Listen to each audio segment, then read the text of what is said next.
All right, family and friends. Just doing a video going home on self-driving. Oh, another Cybertruck. Nice wrap. All right. Anyways, just want to show off how it looks like on a commute. Not a commute. Yeah, I'm commuting home. And how I do. Grok already. Hey Grok. Tell me where I'm going in my navigation. I set you up before. I forgot. I have memory loss. You're heading to Whole Foods Market in Franklin first, 17 miles away, about 25 minutes, then home in Nolensville. No worries, got your route pulled up. Haha, thank you. So Grok can control your navigation. You can add multiple navigations on, and yeah, it's my personal own taxi, robo taxi to be sure, or robo tank. I'm on the Cybertruck, but yeah, I can also say, hey Grok, can you add the target on my way there? There's one that goes, there's one in Cool Springs, add that one.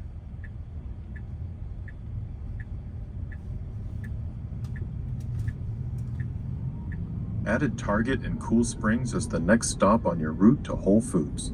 Adds just 3 minutes, arriving around 6:22. Route updated. Thanks, Grok.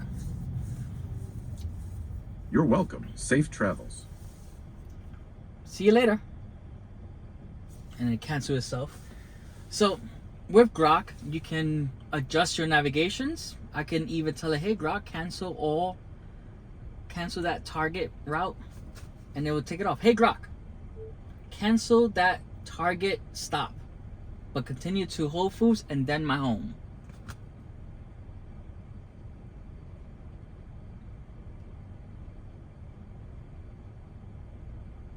Got it. Canceled the Target stop. Now heading to Whole Foods Market, then home, about 22 minutes away. Sweet. Thank you so much. All right. So yeah, I am just showing off a little bit of the technology with self-driving here. You get a nice visual display of what self-driving sees. 360 views there. You get 5 speed profiles from Sloth, Chill, Standard, Hurry, and Mad Max, right? Which is pretty cool. Let me grab my... Sounds awesome. Love showing off the self-driving tech.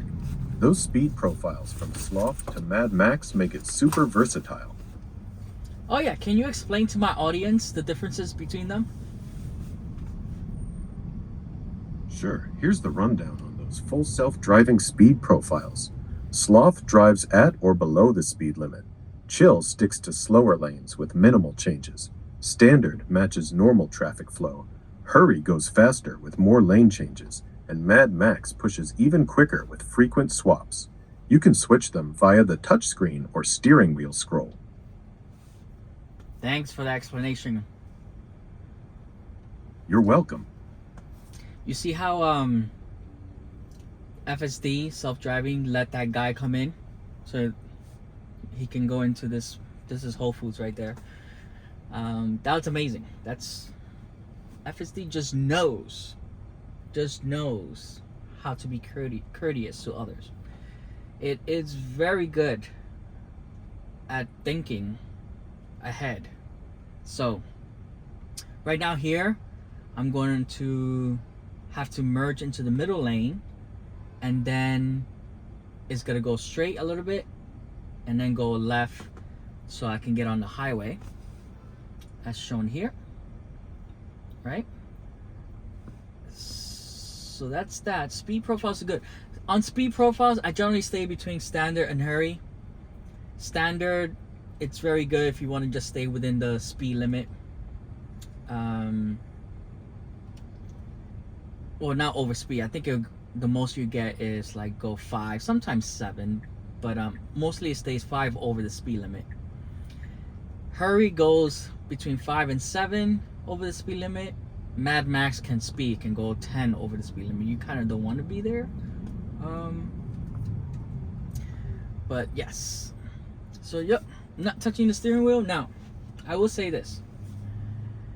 I have a cool way of improving my experience with my keyboard. Haha. My mouse, as you see here, little mouse that I can use to control my iPad up here. Right? Pretty cool. Long story short, I get to work, and you see how the steering wheel can turn. If it turns, it can interact, or it can just hit my knees there a little bit. So what I like to do is turn on work mode, and what this does is pretty much put the seat all the way back, the steering wheel all the way forward, so that way I have a full self-driving immersive experience. Like it's kind of far for me to drive. I'm gonna have to move myself forward a little bit, like here, and then I can tippy toes. I need a tippy toes to touch the pedals here. But what this allows me to do, it gives me more space to work. My knees are not going to interfere with the steering wheels, and I can just do stuff now. I generally like on my way home to, digest the markets, figure out what's going on, and while I do that, I like to just take a peek at Tesla stock price. I usually have my oh, nice. I like how I selected this way to go forward instead of the highway.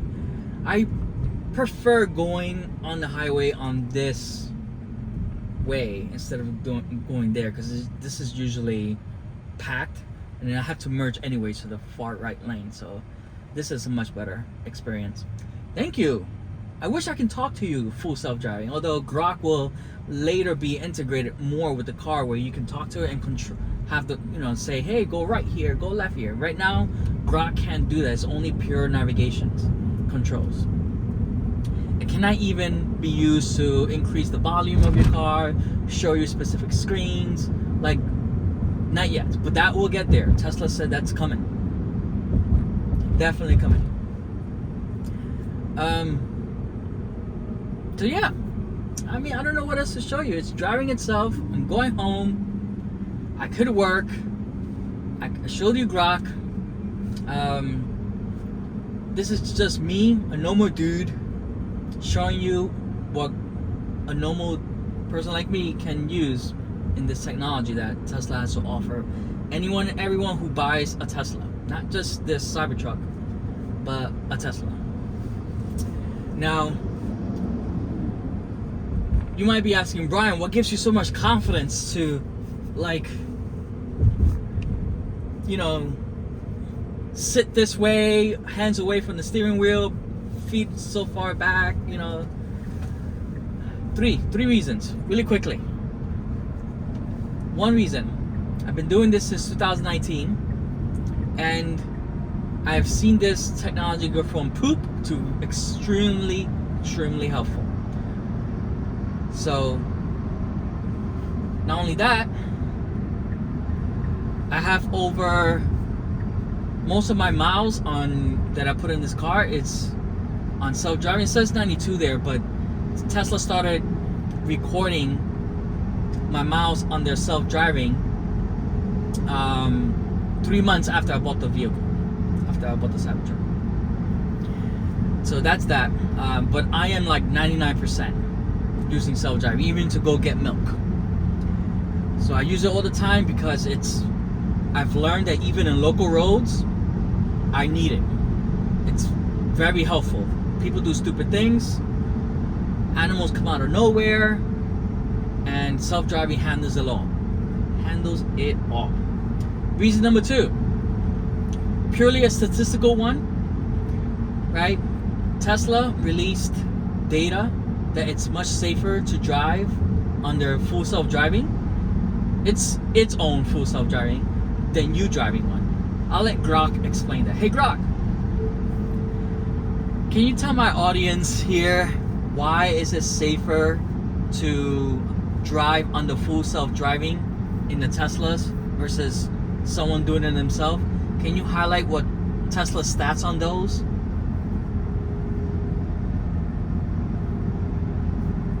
Hey folks, Tesla's official stats show full self-driving supervised racks up way more miles between crashes than manual driving, like 7 times fewer major collisions, with about 5.5 million miles per major incident, versus under 1 million for the US average. It's safer because the AI stays hyper alert without distractions, fatigue, or road rage that humans deal with, and their latest report compares it directly to Tesla drivers, with active safety on or off. Thank you, Grok. So that's reason number 2. You're welcome. Glad that hit the spot for reason 2. What's the next one on your list? Haha, I'll tell my audience, but thank you for this one. Sounds good. Happy to back you up with the facts. Hit me for the next reason anytime. Later, Grok. Catch you later. Alright, see you later. You can turn yourself off now. There you go. See how I did that? Nice. Alright, so reason 3 is if you don't believe the stats, you don't believe me, you're like, but you gotta go see a lot of evidence. You gotta go see this for yourself. So go out there. Well, you gotta go out there and see what other people are saying too. There is, I think, the biggest example of self-driving being extremely reliable is this guy called David Moss. I'll look him up for you right here. Man, I wish I could connect my keyboard to this. But this guy, David Moss, not Noss, but David Moss. Yep. Okay, I'm sorry. Not the basketball player, FSD drive. Anyways, look him up. David Moss, FSD tracker. There's this guy, he's doing a cross-country trip with self-driving. Long story short,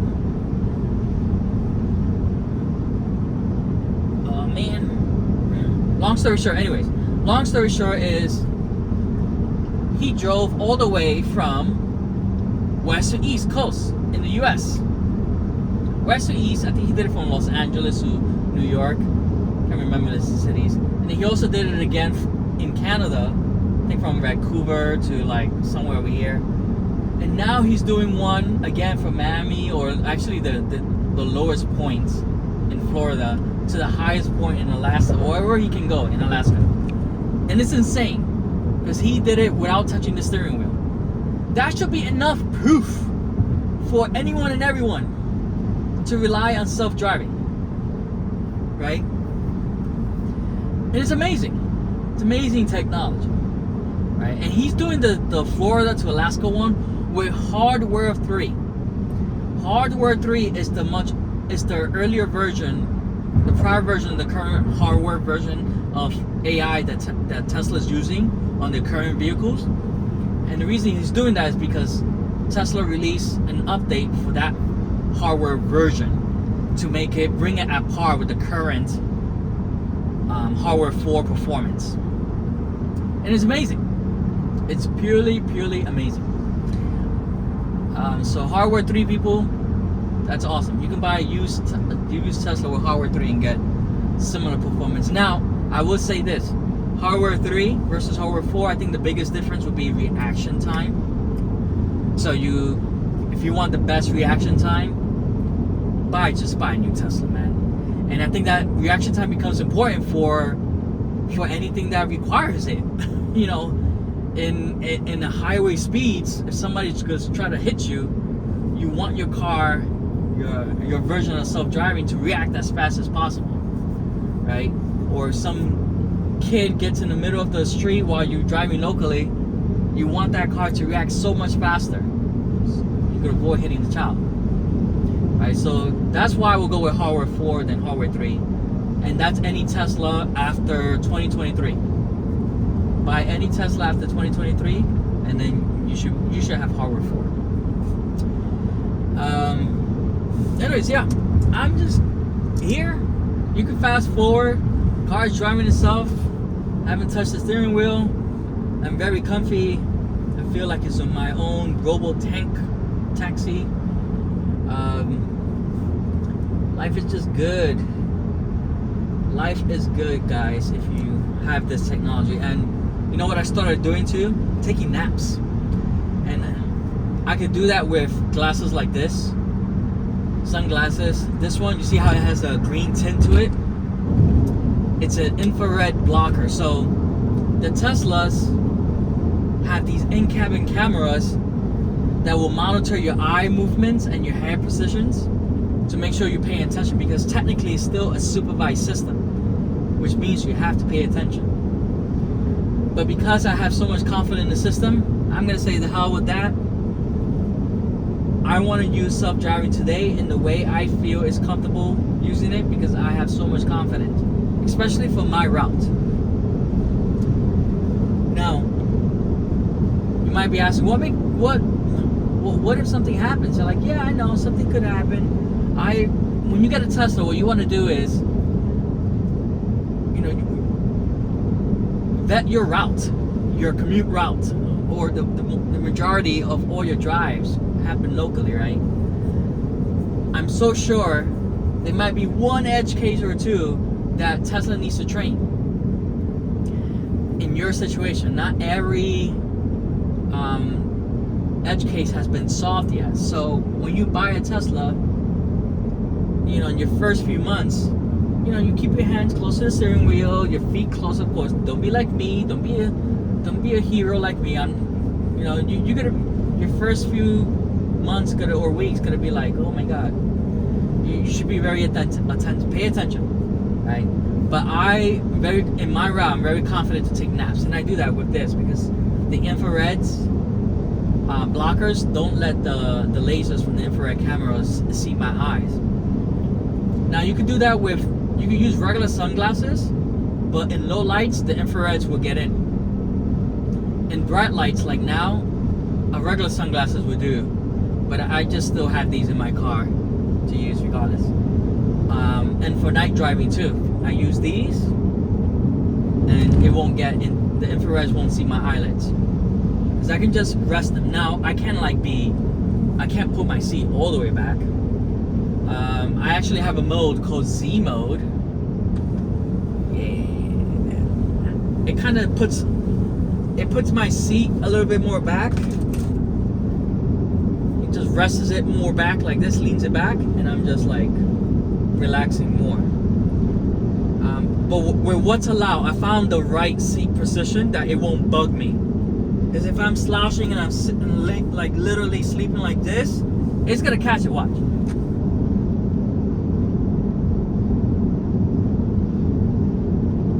See? Pay attention.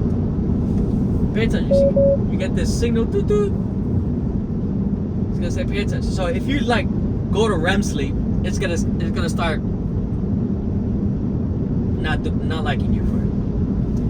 Oh, look at that! Looks like I have a neighbor, another Cybertruck owner friend right next to me. I gotta show him how I do. Come closer, bro. Come closer. I want to show you how. If I see you holding your steering wheel, I'm gonna laugh at you, man. Alright, he's going to my left. Going to my left. Like, there he goes. Oh, that's the old. I know that's the new side. He got the cheaper version. Oh, what? I can't tell which kind of version. I think that's the cheaper version of Cybertruck. His tunnel kind of looks like cloth, so yeah. Anyways, but yeah, guys. I don't know what else to tell you. Go out there, try it for yourself. It's amazing technology. It can free you up to do work. I did a trip to last week. I did a trip to Atlanta and then Orlando for a Disney World trip. I got some naps in. I got some work in. It was great. I don't know what to tell you, man. You just gotta go and try it for yourself. You will appreciate it you gotta realize it on your first road trip how big of a benefit this is, how much you've been missing out. That's you gotta be like, man, what took me so long? Why? Right? Because the difference, it makes a huge difference. Not having to pay attention, not having to, press the accelerator, and your ankles will hurt after a while. It's amazing. It's amazing also how much energy just driving takes from you, because you always have to be constantly looking around. It's exhausting. When I manually drive, I'm like, no way, I don't want to drive. No way. People will say, it's funny how people say, like, to me, like, oh, Brian, but I love driving. I'm like, oh, do you like driving in a 9-hour road trip? Do you like driving in a stop and go traffic? Do you like driving in the middle of the night when you're freaking tired? I don't think so. Do you like driving after work when your eyes are so sore from looking at a screen all day, which is how I feel right now? I kind of wanted to take a nap, to be honest. But I'm here with you. You should go, bro. Go. You should go, bro. Go. That one, okay. So here's what FSD cannot do well. There are certain like Tennessee, you can go on certain lights, right? That one is a tricky one, because that's more like a go forward after a red stop, right? Instead of, usually it's turning on reds on the right. It does it. It turns on reds, but this one was tricky, and the sign is super small for like a turning after a red stop. It's super small. So I just hit. You have some controls, right? When it's on self-driving, you can hit the accelerator. Oh, another annoying thing, on stop signs, it does a full stop because regulators want you to do the full stops. Blame the regulators. We used to do rolling stops over a mile, and the regulators didn't like that. But what I like to do is sometimes just tap the brakes, depending if somebody's behind me or not. In that case, people were behind me and they're like about to honk at me. So either Tesla needs to learn. Okay, on that one, I should train it, and I'll show you how it trains. If I kick it off self-driving and I say FSD did not proceed on stop and go after a red light and stop and go sign, something like that, you submit it, and it would take all the cameras videos, it would take all the videos from the 7 cameras and feed it up to Tesla to train the system. I'm happy that happened, so I can show you how the system improves. But yes, if you buy a Tesla and you have an edge case, right, train it and keep doing it, because it does actually push an update eventually for you. I have trained it so many times in runabouts. Actually, this one over here, this is the one I hit. I trained it like 20 times and it does amazing now after several updates. Yeah, I don't know what else you want to know. Throw some questions in the comments. I don't know if I'm gonna activate the comments. Just text me. Shoot me any quick cues through text. This is just for family and friends. I'm not a YouTuber. I don't have time for that. This video may not be the best edited version. If it comes out kind of blurry, sorry. I just want to show you what a great technology this is and how you can benefit.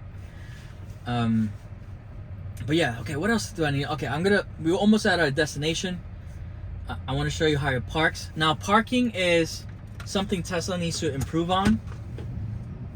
Every time I get close, now I take it off work mode. So I want to get closer. Sometimes I have to take over because it will select the parking that I don't want to be in. Like it will probably try to park at a handicap parking lot, at a handicap spot, and I don't want that. Of course, I'm not handicapped. So Tesla needs to improve on that, on the B part, like A to B on the B part. And basically what we need is just Grok integration, like me telling Grok, hey, turn here right, so I can park. Oh look, it's probably gonna do the handicap parking. Let's see. Okay, no, oh no, yep, it's gonna do the handicap parking. Yep. No, okay, not yet. Okay, good. Phew, good job. All right, look, I'm not touching anything. I'm not touching. All right. Okay, good. I guess it's learned that. I mean, that's a hit or miss, to be honest. Are you still there? Yes, you're still here. That's a hit or miss, guys. It's sometimes I get lucky, sometimes I don't. I have to see that 10, maybe 20 times until I feel like that was already solved. But yeah, what I was trying to say is, since parking is not, since Grok is not integrated to you giving a command to do things, I don't think we'll get a good parking experience. So generally, I just take over to adjust where I want to park or go look for a better parking, and that's not a big deal. But if you like the parking and select, you just leave the car. I just gotta leave the car and say goodbye to you guys. On to the next one. If you have any cues, hit me up.